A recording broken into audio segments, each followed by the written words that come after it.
Episode 79। वह अभी भी वानिकसिंह नीलामी घर के प्रथम श्रेणी के अतिथि हैं।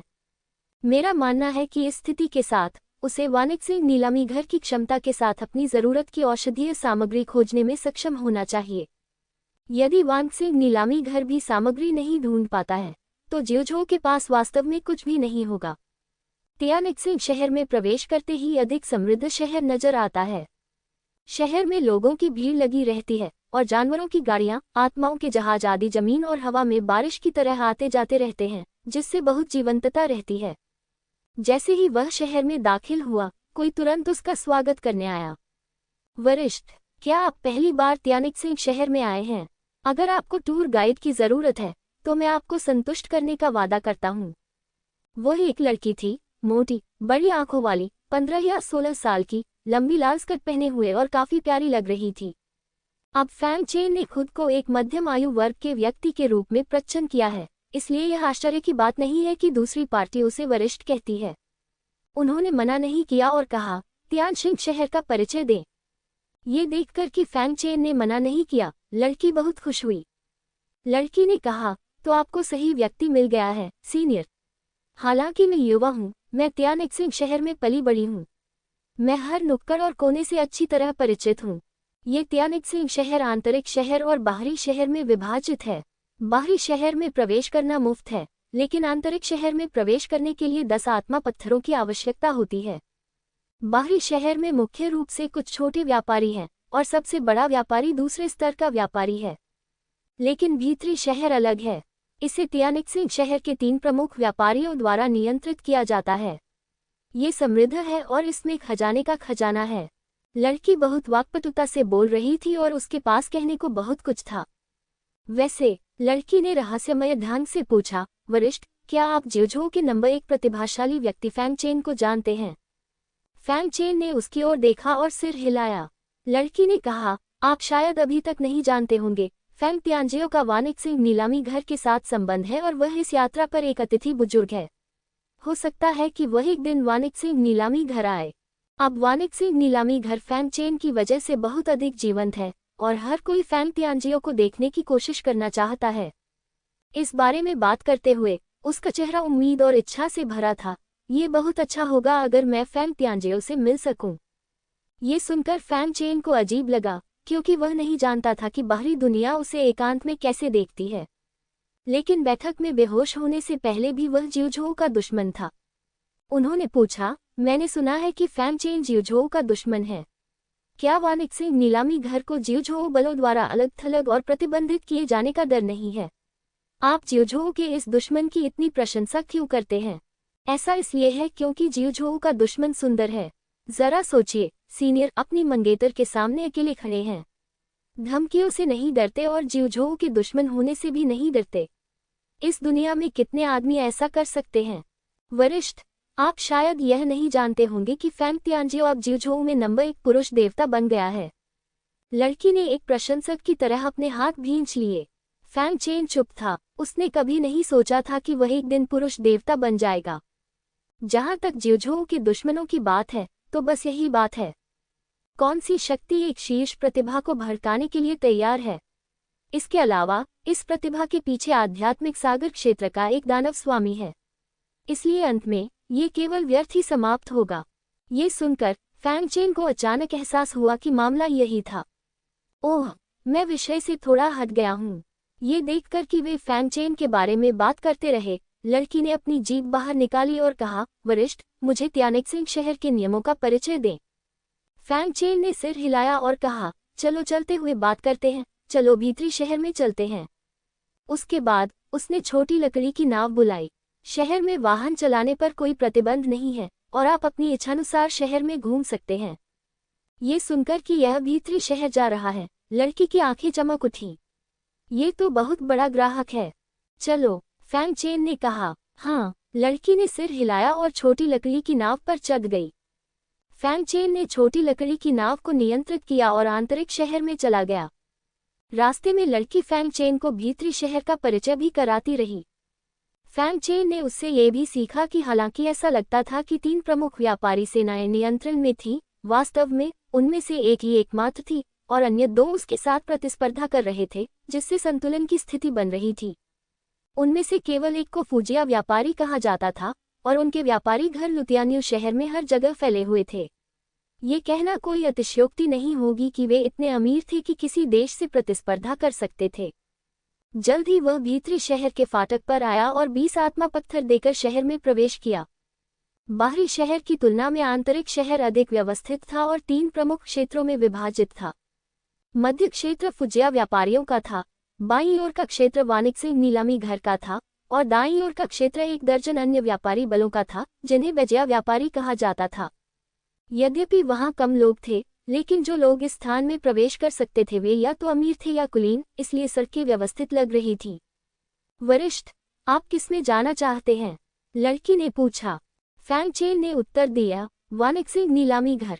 लड़की ने सिर हिलाया और कहा, हालांकि वानिकसिंग मुख्य रूप से नीलामी में लगा हुआ है, लेकिन ये हमेशा दुर्लभ खजाने ला सकता है जो अन्य 2 के पास नहीं है, और इसने सभी दलों के शक्तिशाली लोगों का ध्यान आकर्षित किया है।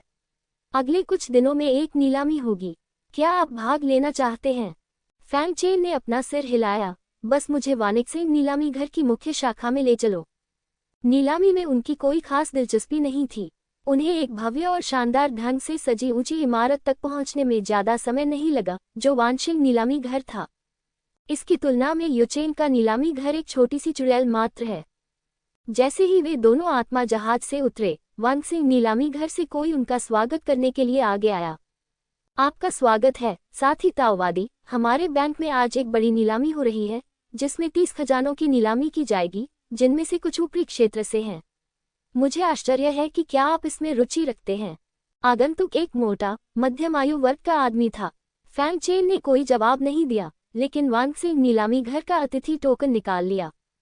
जब उस आदमी ने टोकन देखा तो वह और भी अधिक सम्मानपूर्ण हो गया। तो आप एक प्रथम श्रेणी के अतिथि बुजुर्ग हैं। कृपया मुझे माफ करें कि मैं आपका दूर से स्वागत नहीं कर सका। कृपया व्यवसाय में शामिल होने के लिए मेरे पीछे आएं।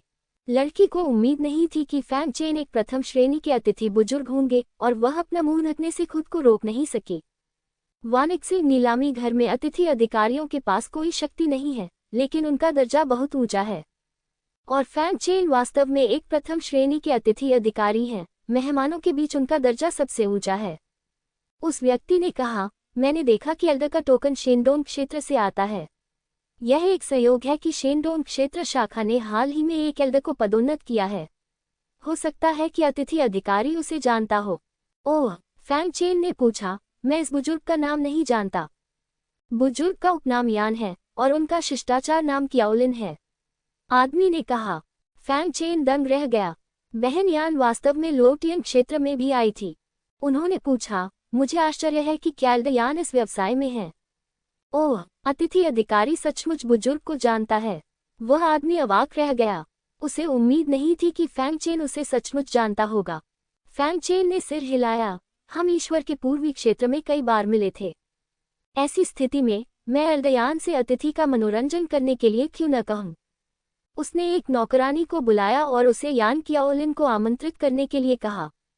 चूंकि अतिथि एल्डयान को जानता है, इसलिए मुझे आश्चर्य है कि क्या आप फैंग तियानजियो को जानते हैं? आदमी ने मुस्कुराते हुए पूछा। फैंग चेन ने अपना सिर हिलाया और कहा, मैंने सुना है कि मैंने उसे कभी नहीं देखा है। वह आसानी से अपनी पहचान बताने को तैयार नहीं था। क्या ऐसा है? वह आदमी आश्चर्यचकित नहीं हुआ और फिर मुस्कुराया और कहा, दाओयू को शायद पता नहीं होगा कि फैंग तियानजियो का हमारे वानिकसिंग नीलामी घर के साथ घनिष्ठ संबंध है। फैंग चेन चुप था और वह गलत नहीं था। उस समय शीबांग उसे बचाने के लिए लोगों को लेकर आए, जिसे जीवन रक्षक कृपा माना गया, और उसने अभी तक इस एहसान का बदला नहीं चुकाया है। आखिरकार उसकी ताकत इसे चुकाने के लिए बहुत कमजोर है। ये देखकर कि फैंग चेन कुछ नहीं बोल रहा है, उस व्यक्ति ने आगे कहा, मेहमान को शायद यह नहीं पता होगा कि जब हम ईश्वर के पूर्वी क्षेत्र में थे तो हमारा वानिकसिंग नीलामी घर फैंग तियानजियो के बारे में बहुत आशावादी था, और जब वह केवल प्रसवोत्तर क्षेत्र में था तब उसे हमारे अतिथि एल्डर बनने के लिए आमंत्रित किया था। जब वह मुसीबत में था तो उसने कई बार फैंग तियानजियो की मदद भी की थी। फैंग तियानजियो और मेरे बीच जीवन मरण की दोस्ती है। ये सुनकर फैंग चेन और भी चुप हो गया। वह वानिकसिंग नीलामी घर के साथ जीवन मरण का मित्र कब बन गया? ये स्पष्ट था कि वांगक्सिंग नीलामी घर ने ग्राहकों को आकर्षित करने के लिए उसे एक विक्रय बिंदु के रूप में इस्तेमाल किया था। लेकिन उसे इसकी परवाह नहीं थी, क्योंकि वांगक्सिंग नीलामी घर ने उस पर एक एहसान किया था। लेकिन फिर भी उसने पूछा, क्या फैंगचेन अब जियोझोउ का दुश्मन नहीं है? क्या तुम्हें इस तरह से इसे बढ़ावा देकर कुछ ताकतों की ओर से दुश्मनी भड़काने का डर नहीं है? केकिंग बहुत ज्यादा सोच रहा है। जियोझोउ की तथाकथित दुश्मन वे ताकतें हैं जो फैंग तियानजियो को रियायतें देने के लिए मजबूर करना चाहती हैं। एक बार जियोझोउ सम्मेलन खत्म हो जाने के बाद कौन सी ताकत ब्रह्मपूर्ण विश्व वृक्ष के लिए एक शीर्ष प्रतिभा को भड़काने के लिए तैयार है? इसके अलावा इस शीर्ष प्रतिभा को आत्मासागर क्षेत्र में एक शक्तिशाली व्यक्ति द्वारा संरक्षित किया जाता है, जब तक कि वे जानवर वश में करने वाले संप्रदाय के नक्शे कदम पर चलना नहीं चाहते। उसका स्पष्टीकरण लड़की के स्पष्टीकरण जैसा ही था। फैंगचेन की प्रतिभा और उसकी निर्दयता क्यूशु सम्मेलन में प्रसिद्ध हो गई। मुख्य बैंक को फैंगचेन और यान क्योलिन के बीच संबंधों के बारे में पता चलने के बाद ये स्वाभाविक रूप से इसे बढ़ावा देने का अवसर नहीं चूकना चाहता था। ये वास्तव में इस पदोन्नति के कारण है कि व्यवसाय ने पिछले 2 महीनों में फूजिया कमर्शियल बैंक को पीछे छोड़ दिया है और यह कहा जा सकता है कि इसने बहुत पैसा कमाया है। बातचीत करते करते वे एक हॉल में आ गए। उस आदमी ने फैंगचेन और लड़की को अंदर बुलाया और किसी से चाय बनाने को कहा। कुछ ही देर बाद दरवाजा फिर से खुला और एक के बाद एक 2 आकृतियां अंदर आईं। वे यान कियाओलिन और डोंग जियान थे। लंबे समय तक एक दूसरे को न देखने के बाद यान कियाओलिन अभी भी पहले जैसी ही थी। उसने अपनी निर्दोष आकृति दिखाने के लिए एक चियोंगसम पहना हुआ था। सुंदर चेहरा और उत्तम पोशाक एक महिला की परिपक्व सुंदरता को पूरी तरह से दर्शाती थी। वह उतना डरपोक नहीं था जितना तब था जब वह पहली बार फैंगचेन से मिला था। यद्यपि वह यान कियाओलिन जितनी आकर्षक नहीं है, फिर भी उसमें एक युवा लड़की की शुद्ध सुंदरता है। जैसे ही दोनों लड़कियां हॉल में दाखिल हुईं, उन्होंने देखा कि फैंगचेन अतिथि सीट पर बैठा है। लेकिन जब उन्होंने देखा कि वह एक मध्यम आयु वर्ग का व्यक्ति था, तो वे निराश हुए बिना नहीं रह सके। वह नहीं, हालांकि उन्होंने फिर भी एक पेशेवर मुस्कान दिखाए और थोड़ा झुके। कियाओलिन की मुलाकात केकिंग बुजुर्ग से हुई। डोंग जियांग अतिथि बुजुर्ग से मिलता है।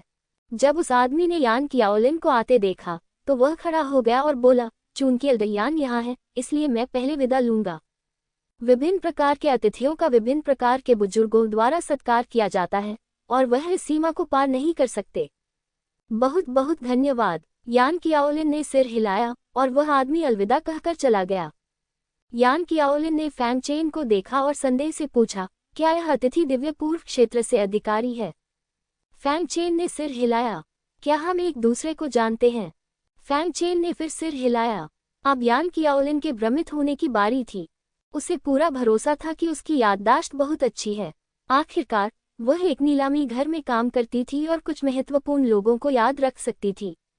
लेकिन दूसरा पक्ष प्रथम श्रेणी का अतिथि अधिकारी था, लेकिन उसने उसे पहले कभी नहीं देखा था, जिससे वह थोड़ा उलझन में पड़ गई। यान कियाओलिन की हैरान करने वाली शक्ल देखकर फैंगचेन को थोड़ा मजा आया। जब भी वे दोनों पहले मिलते थे, तो आमतौर पर उसे ही नुकसान उठाना पड़ता था। ये पहली बार था जब उसने यान कियाओलिन को इस तरह देखा था। दुकानदार यान, नहीं, एल्ड यान, हमारी आखिरी मुलाकात के बाद से इतना कम समय बीता है कि आप मुझे भूल गए हैं। ये वास्तव में दुखद है। एल्ड यान को देखने के लिए मैंने अपना सारा पैसा शेंडोंग क्षेत्र से लोटियन क्षेत्र आने में खर्च कर दिया। फैंगचेन ने यान कियाओलिन की पहचान तुरंत बताने का इरादा नहीं किया, बल्कि पहले उसे चिढ़ाने की योजना बनाई। यह, जैसी कि उम्मीद थी, इन शब्दों ने यान कियाओलिन को और भी अधिक परेशान कर दिया। जो व्यक्ति उसे अतिथि कह सकता था, वह अवश्य ही दिव्य पूर्व क्षेत्र से होगा, लेकिन वह वास्तव में उसे याद नहीं करती थी।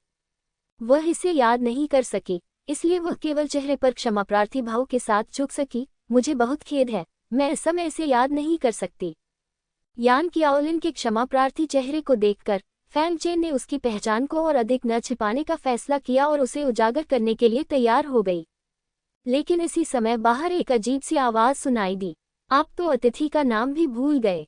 एल्डर यान, आप एक एल्डर के रूप में वास्तव में अयोग्य हैं। दरवाजा खुला और एक व्यक्ति बाहर से सीधे अंदर आया। फैंगचेन ने देखा, वह लाल चियोंगसम पहने एक महिला थी। उसने बहुत ज्यादा मेकअप किया हुआ था और उसके बाल लाल थे, जिससे वह और भी आकर्षक लग रही थी। उसके परफ्यूम की खुशबू कई फीट दूर से भी साफ साफ महसूस की जा सकती थी। महिला की साधना अधिक नहीं थी, केवल झो युआन के 5वें या 6ठे स्तर पर थी। हालांकि उसके बगल में बैठे बूढ़े व्यक्ति की साधना का स्तर अधिक ऊंचा था, जो ताओवादी क्षेत्र के 5वें स्तर तक पहुंच गया था। यान कियाओलिन ने जब नवागंतुक को देखा तो वह थोड़ा उदास हो गई। एल्डर होंग शानशान, मैं अपने मेहमानों का मनोरंजन कर रही हूँ। आपका इस तरह से अंदर आना थोड़ा असभ्य है। ओह, होंग शानशान ने तिरस्कारपूर्वक मुस्कुराते हुए कहा, आप मेहमानों को भी नहीं पहचानते। आप सबसे असभ्य हैं। मुझे वास्तव में नहीं पता कि राष्ट्रपति ने आप जैसे नीच व्यक्ति को क्यों पदोन्नत किया। आप जैसे लोगों को केवल निचले डोमेन जैसी उजाड़ जगहों पर ही रहना चाहिए।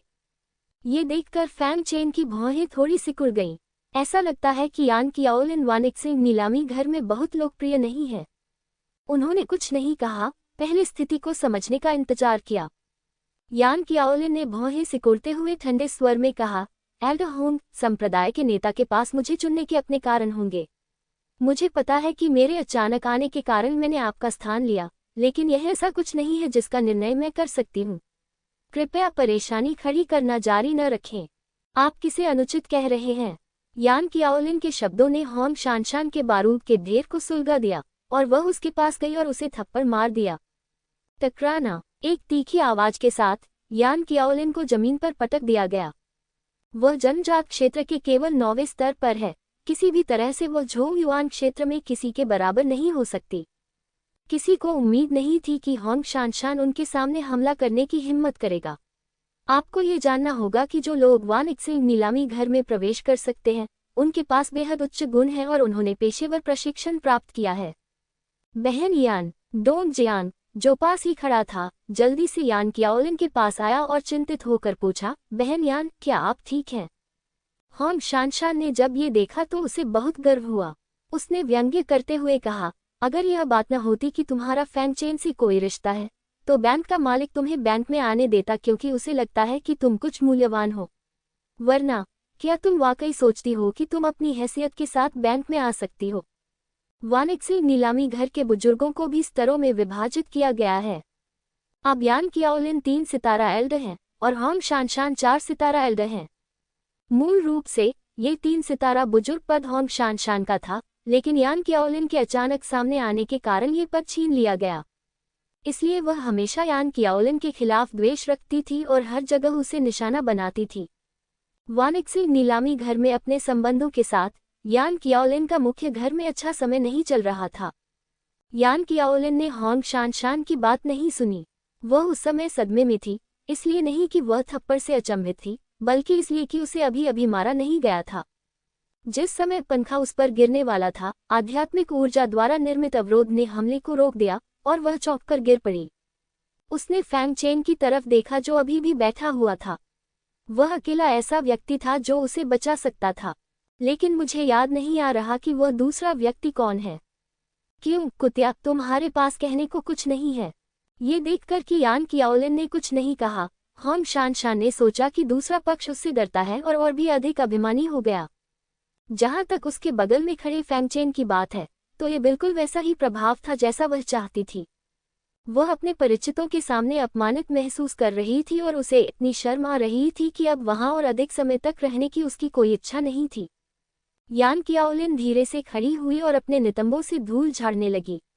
वह शांत दिख रही थी और अभी भी अपनी शालीनता बनाए हुए थी। उसने बिना किसी कायरता के होंग शानशान को देखा। उन्होंने कहा, फैंग केकिंग के प्रसिद्ध होने से पहले मुझे मुख्य बैंक में आने के लिए नामित किया गया था। ये सिर्फ फैंग केकिंग की वजह से था कि मैं मुख्य बैंक में तेजी से आया। मुझे नहीं पता कि आपका अहंकार कहाँ से आता है, लेकिन दिव्य पूर्व क्षेत्र में मेरी उपलब्धियां आपसे कई गुना अधिक होनी चाहिए। जहां तक इस बात का सवाल है कि किन लोगों को संबंधों के माध्यम से पदोन्नति मिली, मुझे इसके बारे में अधिक कुछ कहने की जरूरत नहीं है। होंग शानशान वानिक्सिंग ऑक्शन हाउस के उपाध्यक्ष की पोती हैं। इसी रिश्ते की वजह से उन्हें ये मुकाम हासिल हुआ है। अन्यथा वानिक्सिंग नीलामी घर में अपने प्रदर्शन के साथ वह 5 सितारा बुजुर्ग भी नहीं बन पाती। क्या कहा आपने? होंग शानशान गुस्से में थी। यान कियाओलिन स्पष्ट रूप से उसका मजाक उड़ा रही थी। उसने उसे फिर से थप्पड़ मारा, लेकिन इस बार यान कियाओलिन तैयार थी और उसने उसे चकमा दे दिया। ये देखकर होंग शानशान और भी क्रोधित हो गया। तुम्हारी हिम्मत कैसे हुई छिपने की? तुम मौत चाहते हो? वह अपने पास बैठे बूढ़े आदमी से चिल्लाई, बड़े झूठ। मेरे लिए उसे थप्पड़ मारो, मेरे आदेश के बिना मत रुकना। हाँ, बगल में खड़े बूढ़े व्यक्ति ने सम्मानपूर्वक जवाब दिया और यान कियाओलिन के सामने चमक उठा। यान कियाओलिन हैरान रह गई। वह सवाल पूछने के मामले में ताकतवर आदमी का विरोध नहीं कर सकी। बहन यान, डोंग जियांग यान कियाओलिन के सामने खड़ा होना चाहता था, लेकिन एल्डरलाई के भयानक दबाव के कारण वह हिल भी नहीं सका। वह केवल देख सकती थी कि एल्डरलाई ने अपना हाथ उठाया और यान कियाओलिन को थप्पड़ मारा। टकराना, एक जोरदार थप्पड़ की आवाज आई। होंग शानशान ने मुस्कुराते हुए कहा, यह उसे अपमानित करने का नतीजा था। वह यान कियाओलिन का मान सम्मान कम करना चाहती थी। अब उसके पास वानिकसिंह नीलामी घर में काम करने का सम्मान नहीं रह जाएगा। लेकिन उसकी मुस्कान एक पल में ही गायब हो गई, क्योंकि नॉर्थ फैन के साथ उड़ान भरने वाला व्यक्ति यान कियाओलिन नहीं था, बल्कि एल्डरलाई था। हर कोई स्तब्ध रह गया। पता चला कि यान कियाओलिन के सामने एक व्यक्ति खड़ा था। ये वही अधेड़ उम्र का आदमी था जो शुरुआत में बैठा था, जिसका नाम था फैंग चेन। तुम कौन हो? मेरे लोगों पर हमला करने की तुम्हारी हिम्मत कैसे हुई? मैं उपराष्ट्रपति वानिकसिंह की पोती हूँ। भले ही तुम एक प्रथम श्रेणी के अतिथि अधिकारी हो, तुम मुझे अपमानित नहीं कर सकते। जब होंग शानशान ने फैंग चेन को कार्रवाई करते देखा तो वह गुस्से से चिल्लाई, एक अतिथि अधिकारी हमेशा एक अतिथि अधिकारी ही होता है, और स्वाभाविक रूप से उसकी तुलना आंतरिक मंडल के वरिष्ठ लोगों से नहीं की जा सकती। उपाध्यक्ष की तो बात ही छोड़िए। लेकिन फैंग चेन इससे विचलित नहीं हुआ और ठंडे स्वर में बोला, क्यों? क्या वानिकसिंह नीलामी घर अब इतना असभ्य हो गया है? यदि ऐसा है तो मैं अतिथि अधिकारी नहीं बनना चाहता। ये सुनकर होंग शानशान ने हंसते हुए कहा, आप अपने आप को क्या समझते हैं? यह आपके लिए सम्मान की बात है कि मेरा वानिकसिंह नीलामी घर आपको अतिथि अधिकारी बनने की अनुमति देता है। क्या आप अभी भी अपने अतिथि अधिकारी का दर्जा देकर मुझे धमकाना चाहते हैं? क्या आप वास्तव में सोचते हैं कि आप कुछ नहीं हैं? क्या चल रहा है? यहाँ के शोर ने बाहर का ध्यान आकर्षित किया। एक असाधारण आभा वाला बूढ़ा आदमी बाहर से अंदर आया और ये दृश्य देखकर भौंचक्का रह गया। जब होंग शानशान ने बूढ़े आदमी को देखा तो उसने तुरंत एक दयनीय नजर दिखाए और कहा, बड़े त्यानजीव। इस आदमी ने एक प्रथम श्रेणी के अतिथि अधिकारी के रूप में अपनी स्थिति पर भरोसा किया और यहाँ जो चाहा वो किया।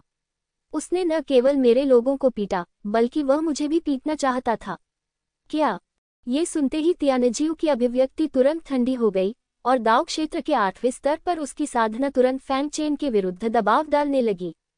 तुम मेरी 10,000 सितारों की नीलामी में कार्रवाई करने की हिम्मत करते हो और तुम होंग शानशान को चोट पहुंचाना चाहते हो। तुम कितने बहादुर हो। होंग शानशान उपराष्ट्रपति की पोती हैं। अगर वह उनके पक्ष में हो सकती है और उपराष्ट्रपति के सामने अच्छी बातें कह सकती है, तो उन्हें निश्चित रूप से और भी अधिक दुख होगा। बड़े त्यान, ये होंग शानशान था जिसने सबसे पहले कार्रवाई की। इस अतिथि मंत्री ने मेरी रक्षा के लिए कार्रवाई की, यान कियाओलिन ने कहा। त्यानजीव ने यह सुनकर थोड़ा भौहें सिकुड़ी और ठंडे स्वर में कहा, बड़े यान, आप किस बारे में बात कर रहे हैं? मुझे पता है कि आप यहाँ आने के बाद से ही नियमों को नहीं समझते हैं, लेकिन आप इस तरह से अनुचित लोगों की मदद कर रहे हैं। भले ही आपको बैंक मास्टर ने भेजा हो, मैं आपके प्रति विनम्र नहीं रहूंगा। होंग शानशान को निशाना बनाए जाने के कारण यान कियाओलिन को पूरे नीलामी घर में भारी शत्रुता और अलगाव का सामना करना पड़ा। यहाँ तक कि यात्रा के बॉस ने भी मुसीबत से बचने के लिए यान कियाओलिन को नमस्ते कहने की पहल नहीं की। अब जब दोनों पक्ष फिर से संघर्ष में हैं, तो वह होंग शानशान के साथ खड़े रहेंगे, चाहे कोई भी सही हो या गलत। यान कियाओलिन ने अविश्वास से त्यानजीव को देखा। वह जानती थी कि उसे निशाना बनाया जा रहा है, लेकिन उसने यह नहीं सोचा था कि दूसरा पक्ष इतना स्पष्ट रूप से ऐसा कहेगा। उन्होंने कहा, आप इतनी बेबाक हैं, क्या आपको डर नहीं है कि राष्ट्रपति को इसके बारे में पता चल जाएगा? होंग शानशान ने व्यंग्य किया, यान कियाओलिन, राष्ट्रपति इतने व्यस्त हैं कि उन्हें ऐसी तुच्छ बातों की परवाह है। क्या आपको सचमुच लगता है कि राष्ट्रपति वास्तव में आपकी परवाह करेंगे क्योंकि आपको राष्ट्रपति ने ही पदोन्नत किया है? ये हास्यास्पद है। उसने त्यानजीव से फिर पूछा, बड़े त्यान, साथी ताओवादियों को चोट पहुंचाने का अपराध क्या है? त्यानजीव ने स्वाभाविक रूप से समझ लिया कि उसका क्या मतलब था और उसने उपहास किया, अंगों की खेती को खत्म कर दो, जीप काट दो और 10,000 सितारों को बाहर निकाल दो। बड़े त्यान, कृपया ऐसा करें। जो कुछ भी होगा उसके लिए मैं जिम्मेदार होऊंगा, होंग शानशान ने कहा। वह उपराष्ट्रपति की पोती है और यदि कुछ हो भी जाए तो उसके दादा उसे बचा लेंगे। हाँ, तियानजिऊ ने फैंगचेन और यान कियाओलिन को क्रूर मुस्कान के साथ देखा। उसकी आध्यात्मिक शक्ति बह रही थी।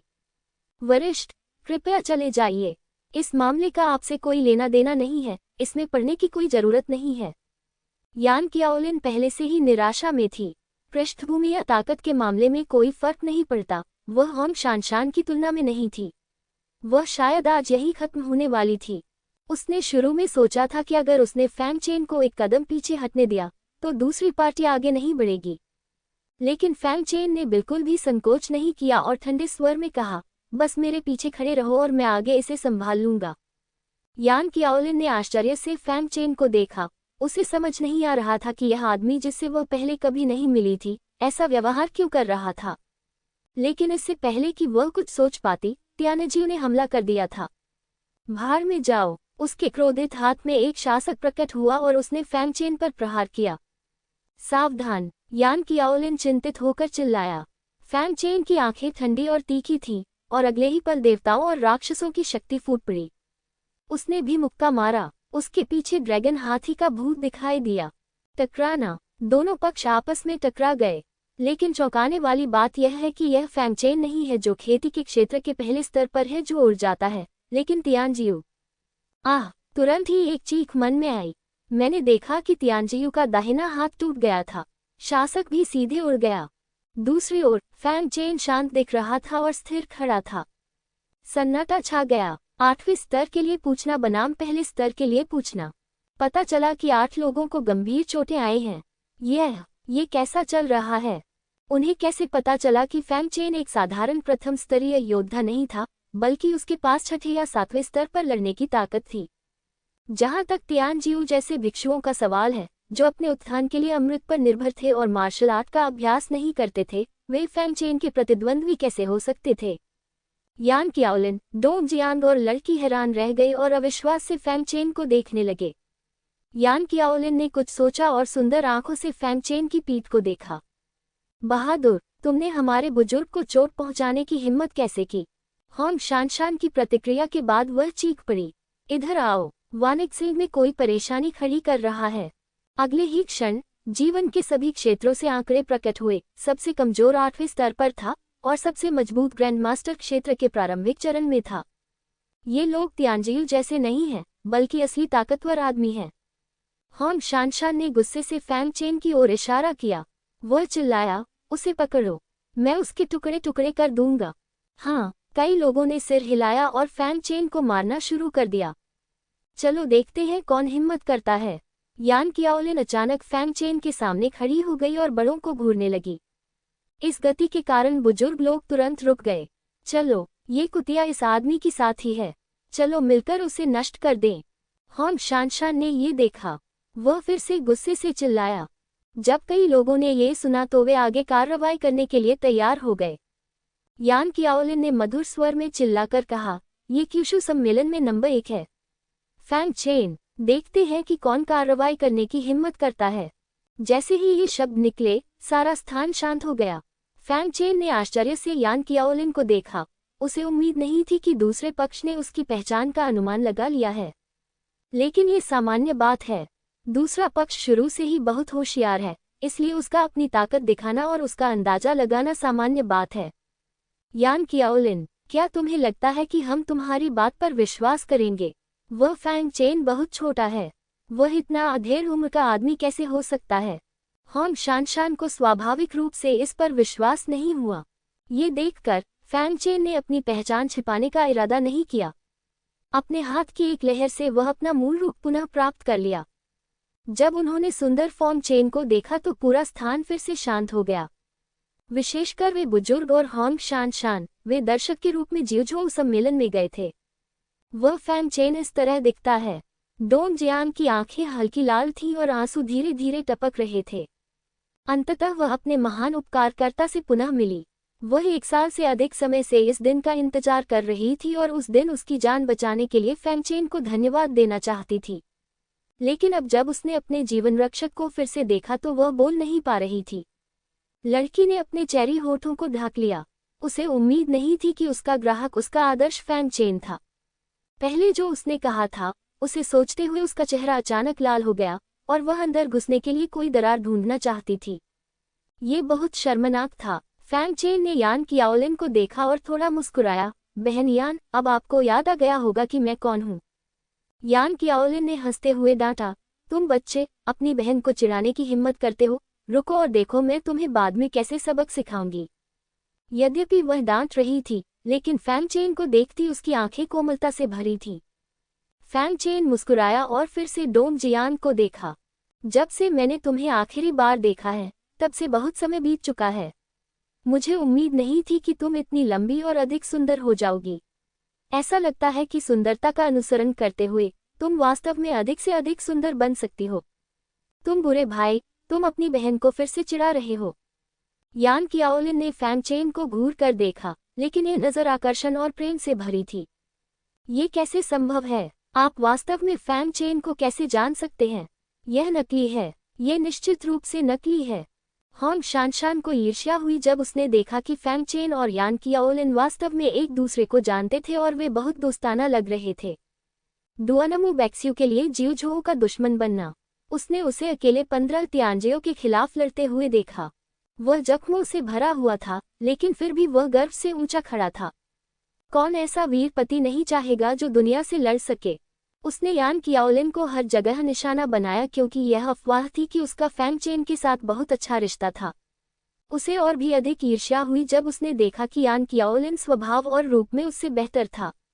अब उसे पता चला कि वह अपने आदर्श के इतने करीब है। ये और भी अस्वीकार्य था। बाकी लोग एक दूसरे की ओर देखने लगे। उन्होंने फैंग चेन को जिउझोऊ सम्मेलन में देखा था और वह बिल्कुल ऐसे ही दिखते थे। नमस्ते कहने के बाद फैंग चेन ने अपना सिर घुमाया और हॉन्ग शानशान और अन्य लोगों को देखा। जब वह पलटा तो उसके चेहरे पर तुरंत ठंडक छा गई। वह हॉन्ग शानशान के सामने आया और उसे सीधे थप्पड़ मार दिया। टकराना। इस थप्पड़ से हॉन्ग शानशान सीधे उड़ गए। उन्होंने ठंडे स्वर में कहा, अब ये सच है या झूठ? इस थप्पड़ और इन दबंग शब्दों ने एक बार फिर पूरे इलाके में सन्नाटा छाने दिया। फैंग चेन के अलावा और कौन किसी दूसरे के क्षेत्र में इतना अहंकारी होने का साहस कर सकता था? तुमने मुझे मारने की हिम्मत की। हॉन्ग शानशान की आंखें चौड़ी हो गईं। उसके सूजे हुए गालों को छूते हुए उसका चेहरा अविश्वास से भरा हुआ था। फैंग चेन ने ठंडे स्वर में कहा, ये थप्पड़ बहन यान के लिए है। उसने फिर से बाहर देखा और ठंडे स्वर में कहा, क्या पूरे वानगसिंग नीलामी घर में बोलने वाला कोई नहीं है? जैसे ही आवाज पड़ी, गेट के सामने कई आकृतियां प्रकट हो गईं। उनमें से एक मध्यम आयु वर्ग का सफेद बालों वाला आदमी और एक मध्यम आयु वर्ग का लाल बालों वाला आदमी सबसे अधिक आकर्षक थे। ये राष्ट्रपति और उपराष्ट्रपति हैं। ये दोनों यहाँ हैं। हे भगवान, ये तो बहुत बड़ी बात है।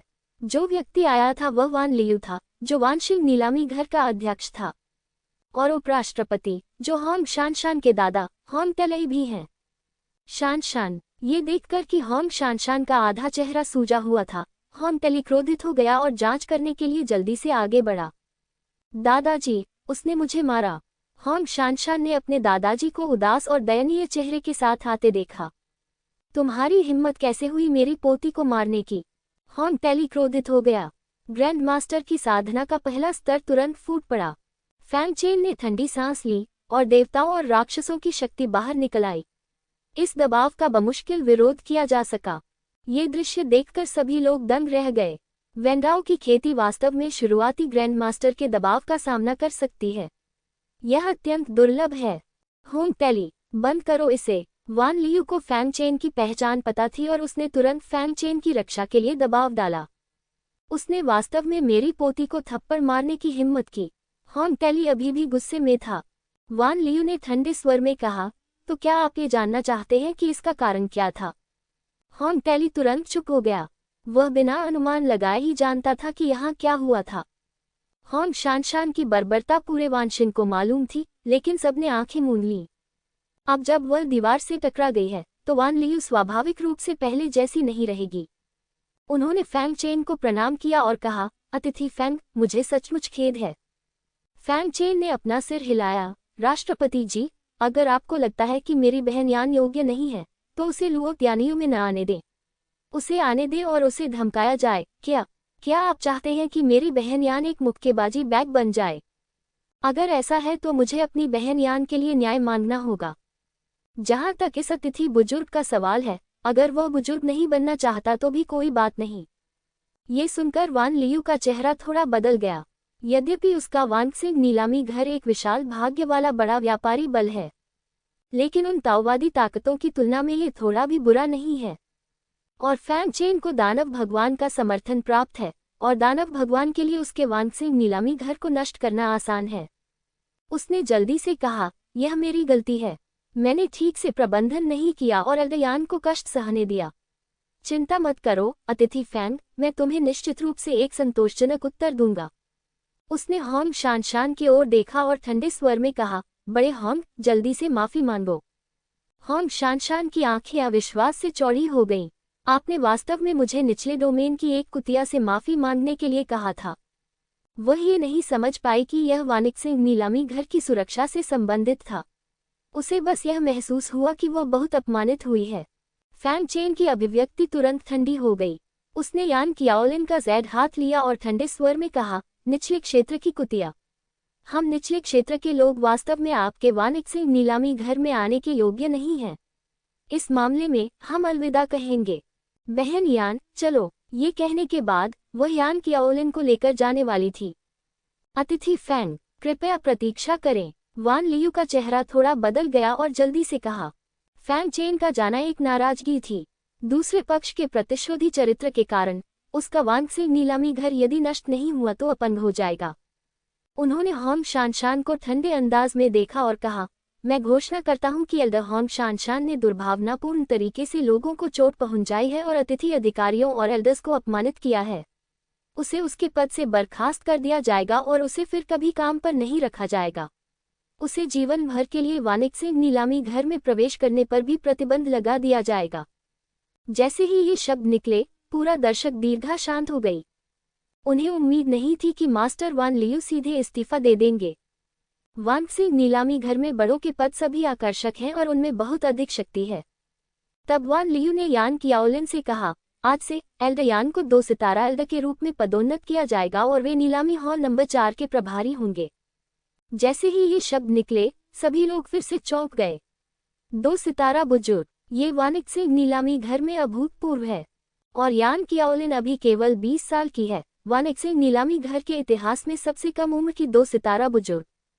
वान लियू, क्या तुम जानते हो कि तुम क्या कर रहे हो? होंग टेली अंततः बोलने से खुद को रोक नहीं सका, लेकिन वान लियू बिल्कुल भी नहीं डरा। होंग टेली, आपको ये समझने की जरूरत है कि आप क्या कर रहे हैं। अगर आपको मेरे फैसले पर कोई आपत्ति है, तो आप शेयरधारकों के सामने आपत्ति उठा सकते हैं। और आपने बार बार अपनी पोती को जो चाहे करने की अनुमति दी है, जिससे मेरे वानक्सिंग नीलामी घर को बहुत नुकसान हुआ है। मैं शेयरधारकों को भी यह समझाऊंगा। ये सुनकर होंग टेली को कुछ एहसास हुआ। उसका चेहरा थोड़ा बदल गया और उसे मामले की गंभीरता का एहसास हुआ। फैंग चेन डरावना नहीं है, लेकिन उसके पीछे एक दानव मास्टर है।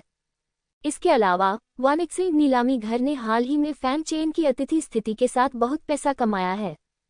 यदि शेयरधारकों को दोनों में से एक को चुनने के लिए कहा जाए, तो वे बिना किसी हिचकिचाहट के फैंग चेन को चुनेंगे और खुद को त्याग देंगे। ये सोचते ही उसे पसीना आ गया। यदि वह अपना सब कुछ खो देगा तो वह निश्चित रूप से मर जाएगा। दादाजी, आपको बदला लेने में मेरी मदद करनी होगी। होंग शानशान ने होंग टेली को वहां अचंभित खड़े देखा और फिर से कहा, पाह, लेकिन वह तो होंग टेली के थप्पड़ का इंतजार कर रही थी। बेवकूफ, जल्दी करो और अतिथि फैंग और एल्डयान से माफी मांगो, उसने शाप दिया। होंग शानशान फिर से जमीन पर गिर पड़ी। उसके चेहरे पर अविश्वास का भाव था। उसे अपने गाल पर दर्द की भी परवाह नहीं थी। दादाजी जो उससे सबसे ज्यादा प्यार करते थे, उन्होंने उसे मारा और उसे निचले तबके के एक व्यक्ति से माफी मांगने को कहा। ये देखकर कि होंग शानशान उदासीन था, होंग टेली बहुत निराश हुआ और साथ ही उसे इस बात का पछतावा भी हुआ कि उसने उसे अतीत में बहुत अधिक बिगाड़ दिया था, जिसके कारण होंग शानशान की अब बुनियादी दृष्टि भी नहीं रही। वह केवल अपने दांत पीसते हुए ही कह सका, जल्दी से माफी मांगो, अन्यथा अब से तुम मेरी पोती नहीं रहोगी। तुम मेरे हान परिवार की सदस्य नहीं हो। होंग शानशान का नाजुक शरीर थोड़ा कांप उठा और आखिरकार उसे मामले की गंभीरता का एहसास हुआ। हालांकि वह बहुत अनिच्छुक थी, फिर भी उसने थोड़ा झुककर कहा, मुझे खेद है फैंग केकिंग एल्डयान। इस लाल को भी नीला देखकर उसने राहत की सांस ली। फैंग चेन ने यान कियाओलिन को देखा और उसकी राय पूछी। यान कियाओलिन ने फैंग चेन को देखते हुए थोड़ा मुस्कुराया और सिर हिलाया। ये देखकर कि यान कियाओलिन अब इस मामले को आगे नहीं बढ़ा रही है, फैंग चेन ने कहा, चूंकि बहन यान अब इस मामले को आगे नहीं बढ़ा रही है, इसलिए यह मामला छोड़ दिया जाएगा, लेकिन राष्ट्रपति वान ने जो सजा उस पर लगाई है वह कम नहीं होनी चाहिए। क्या मैंने पहले ही माफी मांग ली है और आप अभी भी मुझे सजा देना चाहते हैं? होंग शान क्रोधित हो गया। उसने पहले ही माफी मांग ली है तो वह और क्या कर सकती है? जब वह गुस्सा होने ही वाली थी, होंग तेली ने उसे फिर से थप्पड़ मार दिया। चुप रहो, तुम्हें नौकरी से निकाल देना ही दया है। क्या तुम अब भी मरना चाहते हो? वह गुस्से से चिल्लाया। होंग शान को बहुत दुख हुआ, लेकिन वह कुछ और कहने की हिम्मत नहीं जुटा पाई। लेकिन उसकी सिर झुकाए आंखें घृणा से भरी थीं। होंग तेली ने अब यहाँ और रुकने की हिम्मत नहीं की। फैंग चेन से माफी मांगने के बाद वह निराशा में होंग शान को लेकर चला गया। वान लियू ने बाकी सभी को वहां से चले जाने को कहा और जल्द ही हॉल में केवल फैंग चेन और कुछ अन्य लोग ही बचे। क्या फैंग केकिंग विशेष रूप से एल्डयान से मिलने के लिए वान शिंग आए थे? 3 बार बैठकर चाय पीने के बाद वान लियू ने पूछा। फैंग चेन ने मुस्कुराते हुए सिर हिलाया। मैंने सुना कि सिस्टर यान शांग्यू आई थी, इसलिए मैं उनसे मिलने आया। ये सही समय नहीं है कि आप कहें कि आप यहाँ कुछ खरीदने आए हैं, अगर संयोग से आपकी मुलाकात किसी से हो जाए। फैंग केकिंग की जानकारी वाकई बहुत अच्छी है। एल्डयान को ऊपरी डोमेन में आने के आधे महीने बाद ही इसके बारे में पता चल गया था। वान लियू ने भावुक होकर कहा, मुझे संयोग से पता चला, मैं यहाँ कुछ सामान खरीदने आया था। फैंग चेन ने कहा, ओह, मुझे आश्चर्य है कि फैंग केकिंग क्या सामग्री खरीदना चाहता है? वान लियू ने पूछा। फैंग चेन ने एक सूची निकाली और उसे वान लियू को सौंप दिया। वान लियू ने मुस्कुराते हुए इसे ले लिया, लेकिन इसे देखते ही उसका चेहरा जम गया। यहाँ बहुत अधिक औषधीय सामग्रियां नहीं हैं, केवल 10 प्रकार की ही हैं। लेकिन ये 10 प्रकार की औषधीय सामग्रियां निस्संदेह दुनिया में अत्यंत दुर्लभ हैं और शायद विलुप्त भी हो जाएं। उन्होंने फैंग चेन को देखा और कहा, फैंग केकिंग, चलो इस बारे में बात नहीं करते हैं कि क्या हम इसे एक साथ प्राप्त कर सकते हैं। भले ही हम इसे एक साथ प्राप्त कर सकें, अकेली कीमत में कम से कम 15 मिलियन आध्यात्मिक पत्थर खर्च होंगे और कोई टोपी नहीं है, जो कि एक छोटी राशि नहीं है। खरीदे और बेचें। उद्धरण चिन्ह। हालांकि फैंग चेन तैयार था, फिर भी वह कीमत देखकर हैरान था। लेकिन उसके शरीर पर लगी चोटें किसी भी हालत में ठीक होनी चाहिए, अन्यथा इससे उसकी भावी साधना पर असर पड़ेगा। इसलिए उन्होंने अपने हाथ ऊपर उठाए और कहा, मैं राष्ट्रपति को परेशान करना चाहूंगा कि वे मेरे लिए इसे ढूंढ लें। कीमत पर आसानी से बातचीत की जा सकती है। बीस्ट कंट्रोल एक्ट के पास करीब 100 मिलियन की संपत्ति है। हालांकि इसमें से आधे से ज्यादा का इस्तेमाल उसने खुद ही किया है, लेकिन फिर भी यह इन औषधीय सामग्रियों को खरीदने के लिए पर्याप्त से ज्यादा है। हालांकि ये सोचकर कि विशाल पशु नियंत्रण संप्रदाय लगभग उसके द्वारा पराजित हो गया था, वह केवल अपने दिल में कड़वी मुस्कान ही दे सकता था। फैंग चेन को इतना दृढ़ निश्चय देखकर वान लियू ने अब और जोर नहीं दिया। ऐसी स्थिति में मैं अभी उसे ढूंढने जाऊंगा। यदि फैंग केकिंग तेजी से आगे बढ़ना चाहता है तो वह एक अतिरिक्त मिलियन खर्च कर सकता है और कुछ संबंध बना सकता है, उन्होंने कहा। अच्छा, फैंग चेन ने दांत पीसकर सिर हिलाया। भले ही करोड़ों आध्यात्मिक पत्थर खर्च कर दिए जाएं, फिर भी 1 और 10 लाख जोड़ना कुछ भी नहीं है। ठीक है, मैं अब व्यवस्था करता हूँ। एल्डयान, कृपया पहले फैंग केकिंग का मनोरंजन करें। हाँ, यान कियाओलिन ने वादा किया। वान लियू ने सलाम किया और अलविदा कहा। वान लियू के चले जाने के बाद हॉल में केवल फैंग चेन और 4 अन्य लोग ही बचे थे। क्या मुझे भी चले जाना चाहिए? इस समय जो लड़की अब तक चुप थी, वह डरते डरते बोली। पिछले दृश्य ने उसे इतना डरा दिया था कि वह आवाज निकालने की भी हिम्मत नहीं जुटा पाए और कांपती हुई कोने में छिप गई। जब उसे फैंग चेन की असली पहचान पता चली तो उसके चेहरे पर आश्चर्य का भाव आया। अब जब चीजें सुलझ गई हैं, तो उसे लगा कि उसके लिए यहाँ रहना अजीब होगा। मैं तो भूल ही गया। फैंग चेन उस लड़की के बारे में लगभग भूल ही गया था। उसने 10 सिक्के निकाले और लड़की को देते हुए कहा, ये तुम्हारा इनाम है। 10 आत्मा पत्थर। लड़की अपना मुंह ढकने से खुद को रोक नहीं सकी। अतीत में जब वह दूसरों को यहाँ लाती थी तो उसे एक आत्मा पत्थर मिलता था, लेकिन फैंग चेन ने वास्तव में उसे 10 गुना अधिक दिया। ये तो बहुत ज्यादा है, उसने डरते हुए कहा। फैंग चेन चौंका, क्या वह बहुत ज्यादा दे रहा था? उसने सोचा कि तियानिकसिंग शहर में रास्ता दिखाने के लिए कम से कम 10 आत्मिक पत्थर देने होंगे, लेकिन अब जब इसे हटा लिया गया है तो इसे वापस लेने का कोई कारण नहीं है। उन्होंने कहा, बस इसे स्वीकार कर लो, इससे अधिक कुछ कहने की जरूरत नहीं है। फैंग चेन की यह बात सुनकर लड़की ने सोचा कि फैंग चेन ने जानबूझकर उसे इतना कुछ दिया है, और वह तुरंत बहुत प्रभावित हुई। वह एक आदर्श होने के योग्य है। धन्यवाद एल्डर फैंग, उसने प्रणाम किया और फिर चली गई। यान कियाओलिन ने लड़की को जाते हुए देखा और चिढ़ाते हुए कहा, तुम महिलाओं के बीच वाकई बहुत लोकप्रिय हो। मैंने सुना है कि लुओ तियानियू में अन्य सभी क्षेत्रों की खूबसूरत लड़कियां तुमसे शादी करने की होड़ में हैं। फैंग चेन ने असहायता से अपना सिर हिलाया। बहन यान, कृपया मुझे तंग करना बंद करो। यान कियाओलिन ने थोड़ा मुस्कुराते हुए कहा, यह कोई मजाक नहीं है, ऐसा इसलिए है क्योंकि मेरा अच्छा भाई महिलाओं के बीच बहुत लोकप्रिय है। अचानक फैंग चेन कराह उठा और खून की एक बूंद उसके हाथों में आ गई। ये देखकर यान कियाओलिन का चेहरा पीला पड़ गया और वह जल्दी से फैंग चेन के सामने बैठ गई और उत्सुकता से पूछा, तुम्हें क्या हुआ है? मैं जाकर डॉक्टर को बुलाऊंगा, डोंग जियांग ने चिंतित होकर चिल्लाया। जरूरत नहीं, फैंग चेन ने अपना हाथ हिलाया, अपने हाथ में लगा खून पोंछा और कहा, कुछ नहीं हुआ। मुझे बस मुक्का लगने से चोट लगी है, मुझे बस थोड़ी देर आराम करने की जरूरत है। क्या ये वही चोट है जो आपको जिउचोंग सम्मेलन में लगी थी? यान कियाओलिन ने पूछा। फैंग चेन ने सिर हिलाया। इतना समय हो गया और यह अभी भी ठीक नहीं हुआ है। चोट बहुत गंभीर है ना? यान कियाओलिन ने फिर पूछा। फैंग चेन ने मना नहीं किया और धीरे से सिर हिला दिया। यान कियाओलिन की आंखें दर्द से भरी थीं, लेकिन उसने कोई और सवाल नहीं पूछा और गोलियों की एक बोतल निकाल ली। यह एक दर्द निवारक दवा है, इसे लेने के बाद आपको बेहतर महसूस होगा। फैंग चेन ने यान कियाओलिन की दयालुता को अस्वीकार नहीं किया और गोली निगल ली। जैसा कि यान कियाओलिन ने कहा, शरीर में दर्द बहुत कम हो गया है और अब उतना असहज नहीं है। यान कियाओलिन ने कहा, इधर उधर मत भागो, जब तक मैं तुम्हारी चोटों को ठीक करने के लिए सभी जड़ी बूटियां नहीं ढूंढ लेती तब तक मेरे साथ यहीं रहो। फैंग चेन मना करना चाहता था, लेकिन यान कियाओलिन की अभिव्यक्ति को देखकर, जो अस्वीकार करने की अनुमति नहीं देती थी, वह केवल कड़वी मुस्कान और सिर हिला सकता था। यान कियाओलिन बेहतर दिख रहे थे। उसने कहा, डोंग जियांग, उसे हमारे घर ले चलो।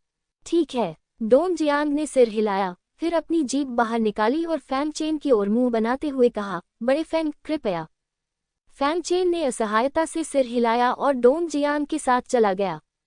तियानिकसिंग शहर अन्य शहरों से कुछ अलग है।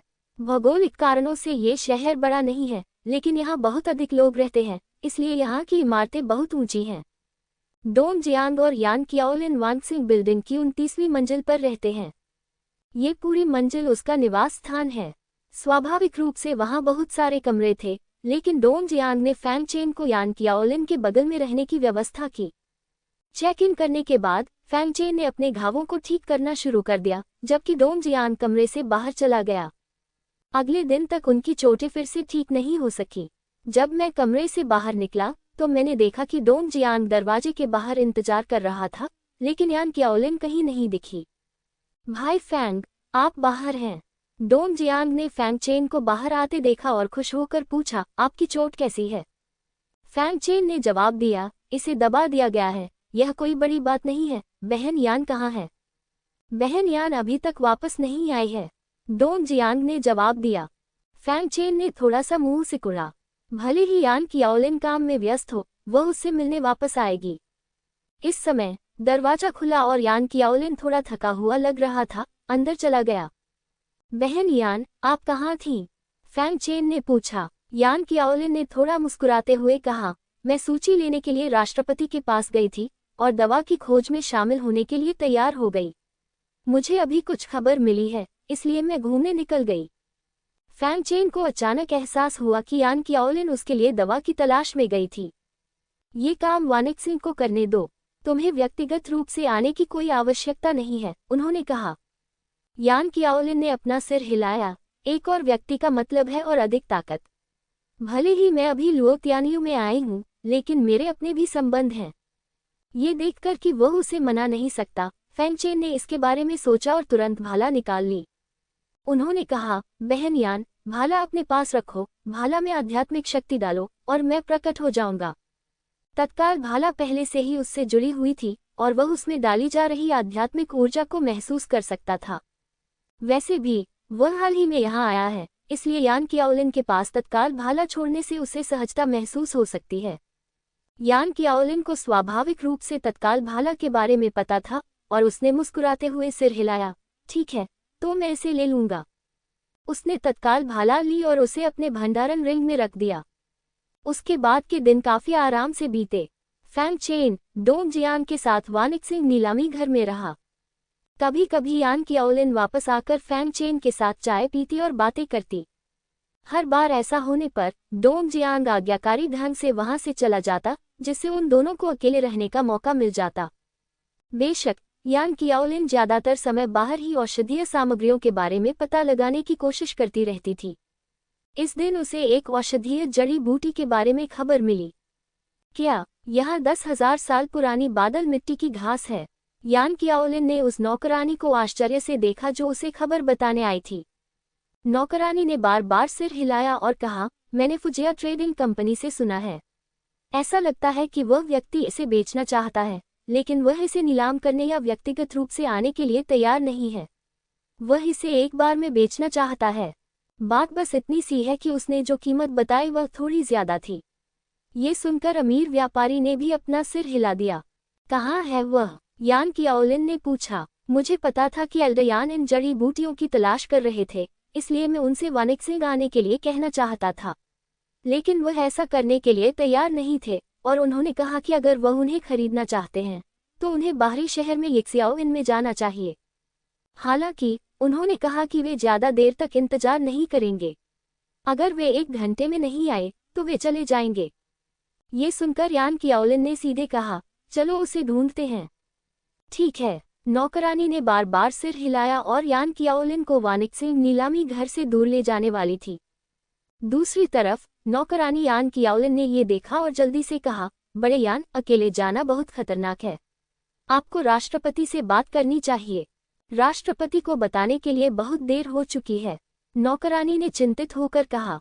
यान कियाओलिन ने एक पल के लिए हिचकिचाते हुए कहा, राष्ट्रपति बहुत व्यस्त हैं। अगर मैं उन्हें बताऊंगी तो बहुत देर हो जाएगी।